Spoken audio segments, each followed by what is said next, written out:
ثبوت ہے، گواہ ہے، ریزن ہے، تو یہ میرا فیتھ نہیں ہے. تو فیتھ میں اور بلیف میں ڈفرنس کیا ہے جو مذہب مانگتا ہے آپ سے؟ ہر اچھا، یہ فیتھ اور بلیف کا جو ڈیفینیشن دینے والے ہیں نا، یہ خود ساختہ ڈیفینیشن ہے ان کا. آگے دیکھتے ہیں. آپ خود چیک کر کے دیکھ لیجئے، ڈکشنری میں چیک کریے، گوگل سرچ کچھ نہیں، chat G P T search کر لیجئے، آپ کو پتا چل جائے گا. یہ خود ساختہ ان کا بنایا ہوا ڈیفینیشن ہے جو یہ بتانے والے ابھی. فیتھ کا مطلب یہ ہے کہ نہ کوئی گواہ ہو، نہ کوئی ثبوت ہو، نہ کوئی ریشنل ہو، نہ کوئی لاجک ہو، نہ کوئی پروف ہو، مگر تم ایک بات کو مانو. یہ ہے فیتھ. ورنہ بلیف ہوتا. اگر اس میں کچھ بھی ثبوت ہوتے، گواہ ہوتے، تو پھر اسے آپ بلیف کہتے. جیسے میرا بلیف ہے کہ نارتھ پول ہے، میرا فیتھ تھوڑی ہے. فیتھ ان تمام شرطوں کو رد کرتا ہے. تو پھر اسٹوپیڈیٹی کیا ہے؟ اگر میں ایک بات ایسی مانوں جس کی نہ کوئی لاجک ہے، نہ کوئی ریشنل ہے، نہ کوئی پروف ہے، نہ کوئی گواہ ہے، نہ کوئی ثبوت ہے، اور میں اسے مانوں، تو یہ اسٹوپیڈیٹی ہوئی. اسے ہی بھائی کل کو میں یقین کر لوں کہ ایلون مسک جو ہے میرا بھائی ہے، تو مجھے انتہائی خوشی ہوگی، سکون بھی بہت ملے گا مجھے. لیکن اور کہے بھائی کیوں مانتے ہو، کیا ثبوت ہے بھائی، وہ تو امریکن ہے اور تم تو انڈین ہو، وہ تو نسل الگ ہے، تمہیں کبھی ملے بھی نہیں. صاحب دیکھیے، میرا فیتھ ہے، اس پہ بات نہ کیا. فیتھ کا مطلب ہی یہ ہے کہ آپ پروو نہیں کر سکتے. اگر آپ پروو کر سکتے ہو تو فیتھ کی ضرورت ہی نہیں. پھر تو آپ بات کریں گے، آپ کتنی بحث کر لیجیے. الٹیمیٹلی دنیا کا ہر مذہب فیتھ پہ ٹکا ہے، اور فیتھ کا مطلب ہے ایک ایسا یقین جس کا کوئی ثبوت، کوئی گواہ، کوئی ریشنل نہیں. ٹھیک ہے، انہوں نے کہا، لیکن ہم بلیف کرتے ہیں کہ اللہ تعالیٰ نے قرآن میں کہا ہے افلا تعقلون، کیا تم عقل نہیں استعمال کرو گے؟ اور جہنمی افسوس کریں گے لو کننا نسمع او ناقل ما کننا فی اصحاب السعیر، اگر ہم سنتے اور سوچتے تو ہم یہ جلتی ہوئی آگ میں نہیں ہوتے. تو یہ دنیا امتحان ہے، لیکن امتحان میں اللہ تعالیٰ نے واضح نشانیاں رکھی ہے، اور قرآن میں وعدہ ہے کہ واضح نشانیاں.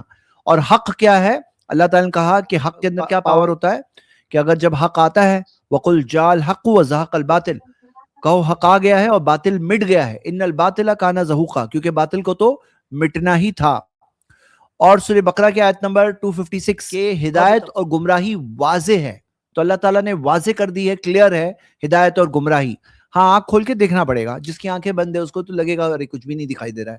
آپ آنکھیں کھولیے، دیکھیے. جیسے فار اے اسٹارٹر میری خود کی ایک سیریز ہے وائی اسلام 100 ریزنز، جہاں میں نے اپنے فیوریٹ 100 ریزنز دیا ہے، تھنکنگ ریزنز، کیوں اسلام دین حق ہے. اور آپ کو الگ الگ اسکالرز، الگ الگ اسلامک ریسرچرز الگ الگ ریزنز دیں گے، کیونکہ وہ ان کے اپنے طور پہ جو انہوں نے دیکھا، کیونکہ نشانیاں ہی نشانیاں ہیں. اور دیکھنے والوں کے لیے بہت کچھ ہے، لیکن جو نہیں دیکھنا چاہتا اس کو کچھ نہیں دکھائی دے گا. بھائی میں بھی یہی کہنا چاہ رہا تھا، جو بات آپ نے کہی کہ آپ قرآن مجید جب پڑھتے ہیں تو قرآن مجید آپ سے تو یہ کہتا ہی نہیں کہ آنکھ بند کر کے مان لیں، بلکہ قرآن مجید تو اصل میں دو چیزیں ہوتی ہیں نا. انہوں نے جو فیتھ اور بلیف کہا، یہ تو ایک غلط انہوں نے تفریق کی ہے. ایک ہوتی ہے کہ بغیر دیکھے مان لینا، اور ایک ہوتا ہے بغیر سوچے سمجھے مان لینا. اسلام آپ سے یہ تو مطالبہ کرتا ہے کہ آپ بغیر دیکھے مانیں، ہے نا، کیونکہ امتحان تو بغیر دیکھے ماننے میں ہی ہے. اللہ تعالیٰ نے فرمایا الذین یؤمنون بالغیب، کہ جو لوگ غیب پر ایمان رکھتے ہیں. تو ظاہر سی بات ہے کہ اسلام یہ آپ سے نہیں کہتا کہ جب دیکھو تب ماننا. اسلام آپ سے یہ کہتا ہے کہ ایک چیز ابھی آپ کی آنکھوں کے سامنے نہیں ہے، اللہ کی اپنی ذات، جنت، جہنم، فرشتے، شیطان، اللہ تعالیٰ کی طرف سے وحی لانے والے فرشتے، تو یہ سب چیزیں آپ کی آنکھوں کے سامنے نہیں ہے، تو آپ کو بغیر دیکھے ماننا ہے. تو دین آپ سے یہ مطالبہ تو کرتا ہے کہ بغیر دیکھے مانو، پر یہ نہیں مطالبہ کرتا کہ بغیر سوچے سمجھے مان لو. آپ کو سوچنے پر ابھارتا ہے. اور اسی لیے قرآن مجید میں بار بار اللہ تعالیٰ دلیلیں دیتا ہے. یہ آپ دلیل کی بات کر رہے ہیں، پورا قرآن مجید جہاں بھی اللہ تعالیٰ کے ذات کی، اللہ تعالیٰ کے وجود کی اور اللہ کے اکیلے معبود ہونے کی بات ہوتی ہے، قرآن مجید دلیلیں دیتا ہے، جس کو قرآن مجید میں بار بار آیات کہا گیا ہے. اللہ تعالیٰ نے قرآن مجید میں بار بار یہ بات کہی ہے کہ ہماری آیات پر غور کرو. اللہ نے فرمایا ان فی خلق السماوات والارض واختلاف اللیل والنہار والفلک التی تجری فی البحر بما ینفع الناس، کی زمین و آسمان کی پیدائش میں اور رات اور دن کے اختلاف میں، آنے جانے میں، اور وہ کشتی جو تم دیکھتے ہو کہ چل رہی ہے سمندر پر، جو لوگوں کو فائدہ پہنچا رہی ہے. وما انزل اللہ من السماء من ماء فاحیا به الارض بعد موتها، اور اللہ تعالیٰ آسمان سے جو پانی اتار اتارتا ہے اور مردہ زمین کو مرنے کے بعد زندہ کر دیتا ہے. وبث فیہا من کل دابۃ، اور اللہ تعالیٰ نے جو الگ الگ طرح کے جانور اور چوپائے یہاں پر بسائے ہوئے ہیں، پھیلا دیے ہیں.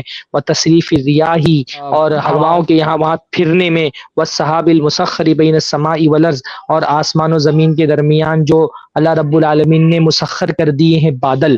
لآیات لقوم یعقلون، اس میں عقل رکھنے والوں کے لیے نشانیاں ہیں.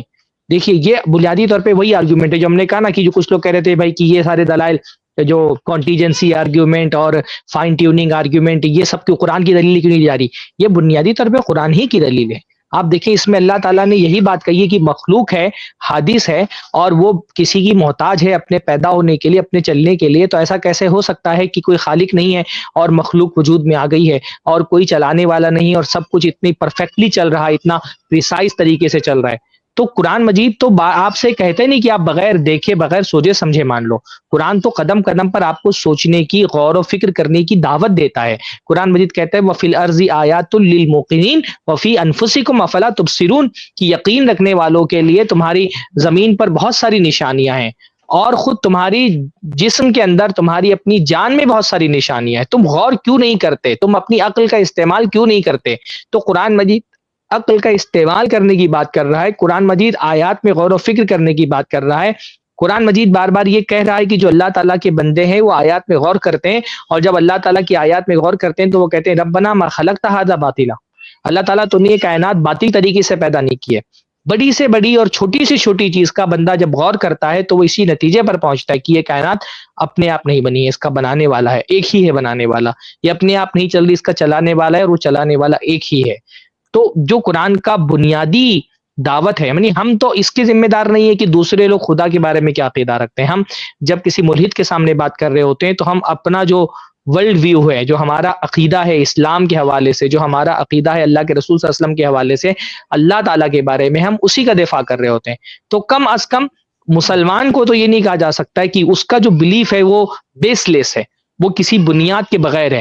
ہمارا جو عقیدہ ہے وہ دلیلوں کی بنیاد پر ہے. ہم اللہ تعالیٰ کو اپنی عقلی دلیلوں سے، نقلی دلیلوں سے اس کی معرفت حاصل کرنے کے بعد اس کو مانتے ہیں. دلائل ہمارے پاس بے شمار ہیں. پھر ہمارا اپنا ذاتی تجربہ بھی، ہر آدمی کا، میں بار بار اس لیے بات کہتا ہوں نا کہ اللہ تعالیٰ کے وجود کی ایک دلیل تو وہ ہے جو کائنات میں بکھری ہوئی ہے، اور ایک اللہ تعالیٰ کے وجود کی دلیل ہے جو روزانہ اللہ تعالیٰ کی وجود کی دلیل کا سامنا مجھ کو اپنی ذاتی زندگی میں ہوتا ہے. مجھے یہ احساس بار بار ہوتا ہے کہ کوئی ہے جو میرے معاملات سنبھال رہا ہے، کوئی ہے جو مجھ کو میرے معاملات کو منظم کر رہا ہے، کوئی ہے جس کے ہاتھ میں میرا کنٹرول ہے، میرے لیے چیزیں بنا بگاڑ رہا ہے. وہ جس کو حضرت علی نے غالباً ان کا ایک قول امام سفیان ثوری سے بھی منقول ہے کہ عرفت ربی بفسخ العزائم، میں نے اپنے رب کو اپنے پلاننگ کے کینسل ہونے سے پہچانا ہے. کہ میں نے بہت سارا پلان کیا اور آخر میں دیکھا کہ میری ساری پلاننگ دھری کے دھری رہ گئی، کچھ اور ہو گیا. تو مجھے یہ پتا چلا کہ میں ساری چیزیں میرے ہاتھ میں نہیں ہے، میرا ایک رب ہے وہ جو ساری چیزوں کو سنبھال رہا ہے. تو اللہ تعالیٰ کی وجود کے تو بہت سارے دلائل بکھرے ہوئے ہیں، لیکن مسئلہ یہ کہ ایک آدمی جب انکار کے لیے سوچ لیتا ہے نا تو اس کی آنکھیں اندھی ہو جاتی ہیں. اللہ نے اس لیے فرمایا فی الارض آیات للموقنین، جو یقین رکھنا چاہے گا اس کے لیے نشانیاں بہت ساری ہیں. لیکن جس نے پہلے سے یہ طے کر لیا ہے کہ میں مانوں گا نہیں، تو اللہ تعالیٰ نے فرمایا فإنها لا تعمى الابصار ولكن تعمى القلوب التي في الصدور.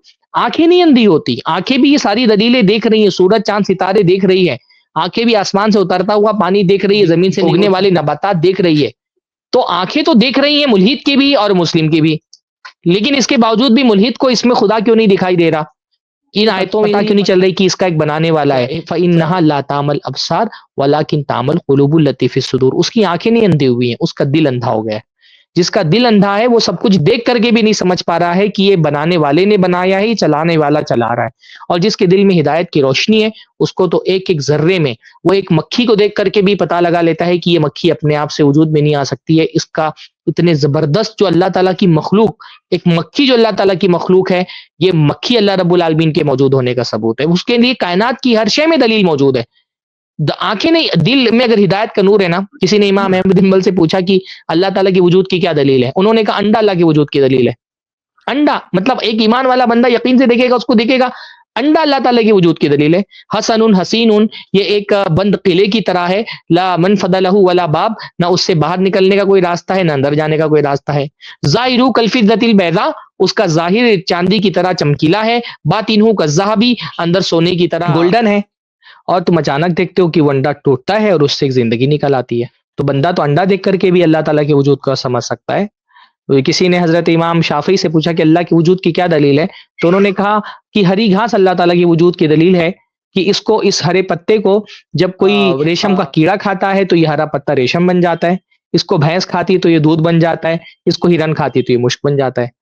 تو جب دیکھنے والی آنکھ ہو تو دلیلیں دکھیں گی نا. ان کا مسئلہ یہ ہے ان کے دل اندھے ہو چکے ہیں تو ان کو دلیلیں دکھ نہیں رہی، ورنہ اللہ تعالیٰ کے وجود کی دلیلیں پوری کائنات پہ بکھری ہوئی ہیں. دل کیا نور بھی اللہ تعالیٰ سے طلب کرو، صرف آنکھ کی روشنائی کل روشنائی نہیں، کل بینائی نہیں ہے. اللہ تعالیٰ سے دل کی بینائی بھی طلب کرنی چاہیے. اللہ تعالیٰ جاوید صاحب کو ہدایت دے. اس کلپ کی فل ویڈیو دیکھنے کے لیے ہمارے چینل پر ضرور آئیں. آئی پلس ٹی وی نے ایک نیا یوٹیوب چینل شروع کیا ہے جس کا نام ہے آئی پلس ٹی وی اختلاف کا حل. اس چینل پر صرف اختلافی مسائل پر ویڈیوز آئے گی، لیکن دلائل کے ساتھ اور بھائی چارگی کے ساتھ. آپ کو میں دعوت دیتا ہوں کہ آپ بھی ہمارے اس چینل کو سبسکرائب کریں، ہماری ویڈیوز کو شیئر کریں اور نوٹیفیکیشن آئیکن کو آل سلیکٹ کریں تاکہ آپ کو ہماری ویڈیوز کا نوٹیفیکیشن مل سکے. جزاک اللہ خیر، والسلام علیکم ورحمۃ اللہ.